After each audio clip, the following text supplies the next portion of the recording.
Olá, meu amigo, minha amiga, bem-vindos ao Portal do José. Obrigado por você estar aqui na nossa sala de bate-papos. A gente sempre procura ter nesse ambiente aqui alguma sanidade no meio dessa loucura toda que a gente está vendo no Brasil e no mundo, né? A gente fica pesquisando aí pelos canais para ver se a gente encontra alguma luz lá no fim do túnel, né? Mas é difícil a gente encontrar algumas palavras motivadoras no meio dessa história, porque quando a gente analisa friamente a arapuca que o Brasil caiu, que os brasileiros caíram, a gente de fato não tem grandes motivações para acreditar que algo vai acontecer instantaneamente, sobretudo porque as condições internacionais elas não possibilitam.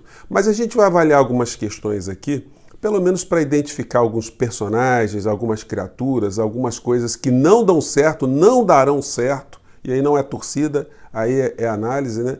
E a gente vai compartilhar com você, para você compartilhar com seus amigos, enfim. E você que chegou agora, se inscreva aqui no nosso portal, ajude o nosso portal a jogar esses palitos de fósforos, né, para todos os lados. Se você gostar, deu joia e vamos embora. Bom, gente, vamos analisar algumas coisas aqui. Em primeiro lugar, a pandemia ela atinge especificamente as camadas mais pobres dos países. Enfim, os países que não têm uma pobreza linear, obviamente que a doença atingiu as pessoas que no Brasil seriam consideradas pessoas de classe média. Mas nos Estados Unidos, por exemplo, a doença está atingindo de uma forma muito contundente as classes mais baixas nos Estados Unidos. E aqui no Brasil, apesar de ter vindo pela classe média que viaja, enfim, ela está agora disseminando-se, né, nas classes mais populares, e isso está provocando as tragédias que a gente está vendo para cima e para baixo, né? Os conflitos, as guerras, as pandemias, elas, de um modo geral, elas sempre pegam o extrato mais baixo da sociedade. Só para pegar episódios mais recentes, na Guerra da Secessão norte-americana, por exemplo, muitas pessoas que tinham posses, elas podiam comprar o direito de, ao invés de mandar um filho para as frentes de batalha, mandar um escravo, mandar alguém que topasse receber uma grana para livrar a cara do filho. Nas guerras, na Primeira Guerra Mundial, as pessoas que foram consumidas, as pessoas pobres, de uma maneira geral, das nações que ficam se digladiando, porque a elite fica sempre protegida, né? É assim, de uma maneira geral, em conflitos.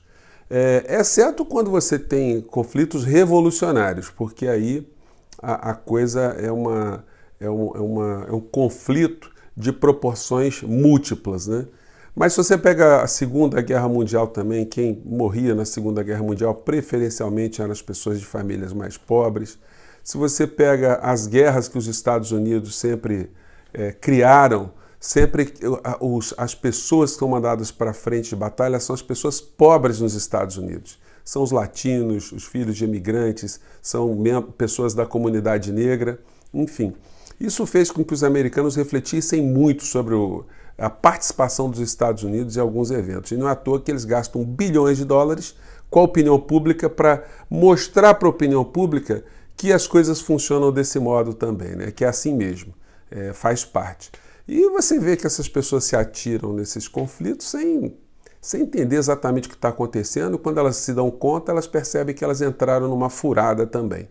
Não é à toa que você tem um problema de saúde mental no pós-guerra, pós-conflito nos Estados Unidos, que é um troço absurdo, né? De vez em quando um entra num restaurante, mata um monte de gente, aquelas histórias todas. Mas vamos entrar aqui no Brasil. Eu comento com vocês sempre que aqui no Brasil nós temos um governo de colônia, né?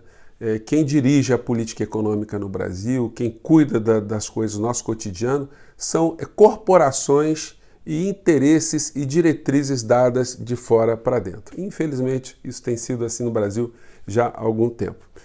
A área econômica nossa ela tem adotado sempre o mesmo tipo de modelo que vem de fora para dentro.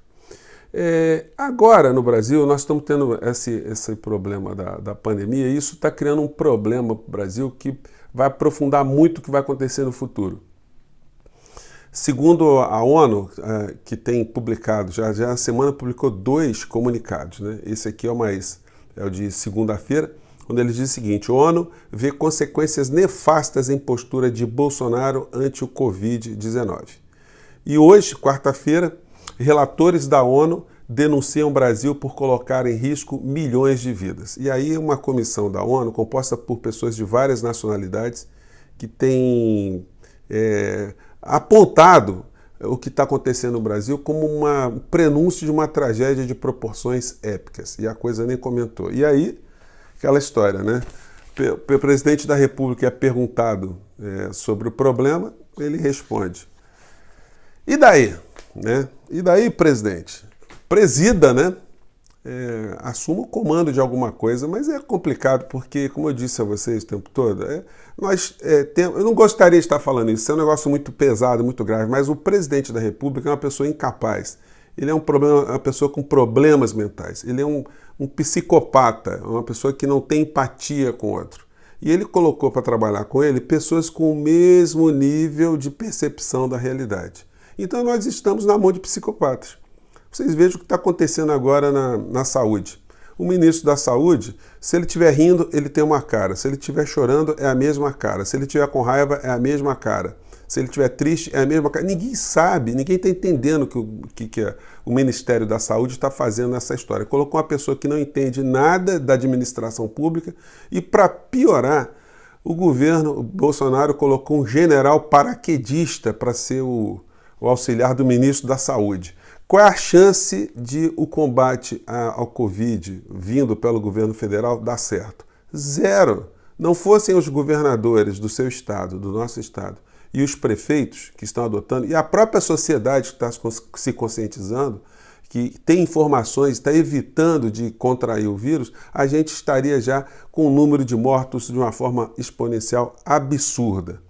E no plano econômico, que seria uma possibilidade da gente ter algum tipo de conforto, acreditar, olhar assim e falar, nossa, nós vamos segurar essa onda aí, mas lá na frente a gente vai sair, né? A gente vê que a gente está na mão de mais psicopatas do mais baixo nível, de estelionatários e mentirosos. Olha, mais uma vez, quando eu digo isso aí não é apenas não é um desabafo, né? É uma indignação muito grande que a gente tem e de identificar pessoas que têm esse perfil, do psicopata, do estelionatário, do salafrário, do bandido, do gangster. Muitas pessoas, você não tem receio de falar isso? Olha, não tem receio, porque o que poderia acontecer? Alguém me demandar judicialmente e eu, em juízo, mostrar que são psicopatas, são salafrários, são bandidos, e eles não vão perder tempo com esse tipo de coisa, porque esse pessoal que está no topo da pirâmide, né, eles estão muito mais preocupados em continuar enganando as maiorias. Quanto menos atenção eles chamarem, um processo contra uma pessoa que está na internet é um troço que chama atenção. Então a gente vai continuar trafegando aqui e denunciando essa turma, né? Então aqui, a gente vê a banca, né? A banca que eu digo é a banca do cassino, né? O cassino não perde nunca. Nós vemos aqui os grandes meios de comunicação eufóricos, pulando de alegria, porque o Guedes recebeu aí a confirmação que é ele que manda no Brasil. O testa de ferro da plutocracia, é bom sempre sublinhar, né? Plutocracia, do grego plutos, né? Dinheiro, cracia, kratos, governo ou poder. O governo do poder do dinheiro, vamos dizer assim. O Globo sempre dando as suas pérolas, mostrando o caminho que a elite raciocina sempre, né? A super elite, melhor dizendo. Porque quando a gente fala elite, tem muita gente que é da classe média, tem um carrinho, tem um apartamento, o cara acha que eu estou falando dele. Não, nós não estamos falando de você. Você é um ser normal que conseguiu, com o seu trabalho, algum conforto na sua vida. Você não é elite. A elite que nós estamos falando é a super elite. São o grupo de bilionários. Por exemplo, você sabia que no meio dessa crise o Santander, nesse trimestre, ele teve 10% a mais de lucro do que o ano passado, no mesmo período? Então, como vocês podem ver, a crise não é para todo mundo. Tem gente que se dá melhor nessa crise. E o Globo aqui colocando Carlos Langoni, dizendo: precisamos resistir à tentação do populismo. Sabe o que é resistir à tentação do populismo? É não se preocupar com o povo, é ficar se preocupando em deixar o bolo. Gente, colocando a metáfora assim, bem simples, muita gente pergunta, mas qual o interesse dessa plutocracia de ter esse comportamento? É muito simples. O Brasil tem um caixa estratosférico que é produzido com uma injustiça social, onde grande parcela dos impostos que são arrecadados no Brasil são gerados, são direcionados para o sistema financeiro e não para investimento no Brasil. Então, quanto mais gente garantir que esse bolo não seja afetado, os privilégios, o dinheiro, os recursos, os juros, todas as verbas que são ilícitas, que são imorais, que trafegam por esses caminhos aí, elas serão mantidas. E esse pessoal são as pessoas, são os grupos, né, que são sócios dessa parcela do orçamento do Brasil. Então, quanto mais eles conseguirem preservar isso, mesmo que isso signifique o sacrifício, a morte de milhões de brasileiros, é como disse Bolsonaro. E daí? É assim que o psicopata pensa. O psicopata não tem... Ele mata milhares de pessoas e depois vai ao cinema, tranquilamente. Agora vamos ver coisas ridículas e patéticas no meio dessa história. Muita gente está achando que general está mandando no Brasil. E eu estou falando para vocês que nós temos uma ala que foi comprada, pessoal que recebe contra-cheque mais poupudo, e eles estão fazendo vistas grossas e estão sofrendo humilhações umas atrás das outras. Mas é impressionante o que o presidente da República faz de desmoralização dos militares que estão no governo. E o último papel de bobo, para ser assim bem delicado, é do general Braga Neto. Todo mundo diz, o militar está mandando. Não, gente, quem está mandando no governo é que o jornal o Globo está dizendo quem está mandando. Quem está mandando é Guedes. Quem está mandando é Guedes. Ele que desautoriza o general que fez papel... General, me desculpe, fez papel de trouxa, papel de palhaço. Gente, me desculpe mais uma vez, mas é isso aí. O general veio a público anunciar um plano que mexia com a economia. Vamos ver um trecho aqui. Do programa Pro Brasil. Eu vou detalhar na tela que os senhores têm à frente o que é o programa. Tá? Pode passar. Aí o general... O programa, ele é um programa estratégico que... O general anunciou, com essa pompa toda, né, o plano Pro Brasil, né, e o que ia ser quase 300 bilhões de reais de investimento. E aí você acompanha a entrevista do Guedes, na saída lá do palácio junto com o Bolsonaro, né?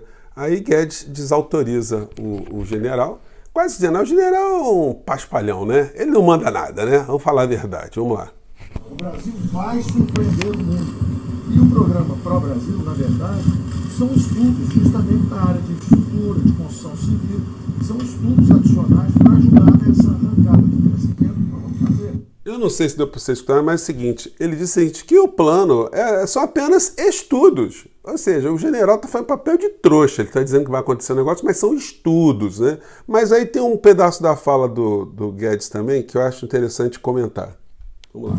Agora, isso vai ser feito dentro dos programas de recuperação de estabilidade fiscal nossa. Nós não queremos virar Argentina, nós não queremos virar Venezuela.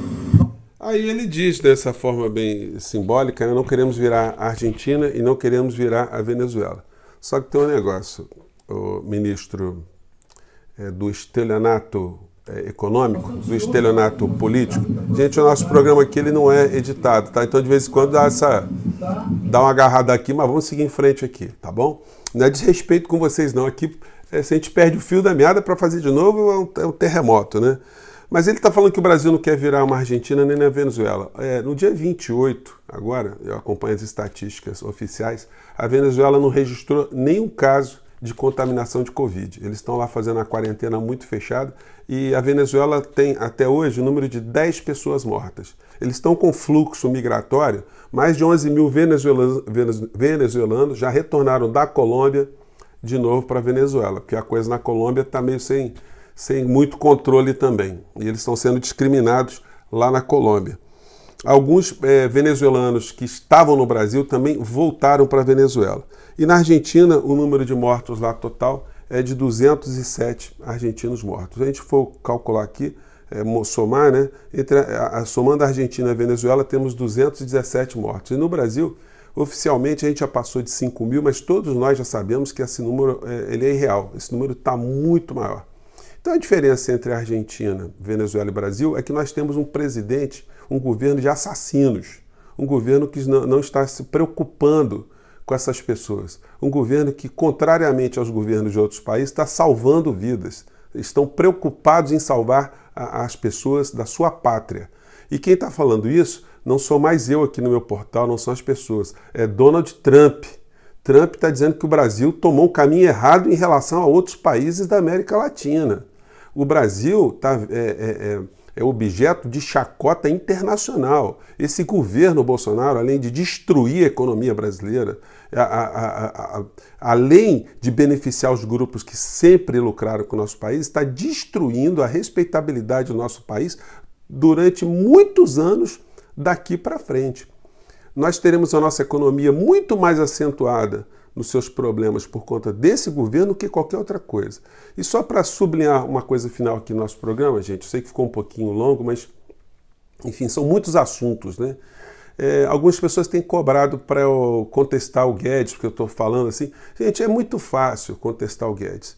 É só vocês observarem que ele, quando cita que virão investimentos no Brasil, ele não cita o nome de uma empresa, ele não cita nenhum tipo de grupo, ele não cita nenhum tipo de reunião, ele não apresenta nenhum ofício, ele não apresenta nenhum protocolo. É tudo da cabeça dele, como fazem os estelionatários. Ele teve uma reunião e aí a reunião disseram, né?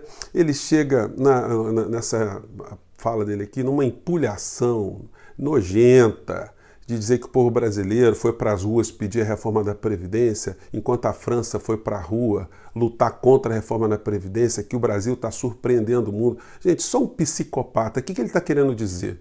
Que o povo francês ele é menos informado que o povo brasileiro, ele é mais ignorante que o povo brasileiro e, portanto, ele foi às ruas contra a reforma da Previdência e o povo brasileiro bem informado, bem lustro, não manipulado, foi às ruas a favor da reforma da Previdência para destruir os seus próprios direitos.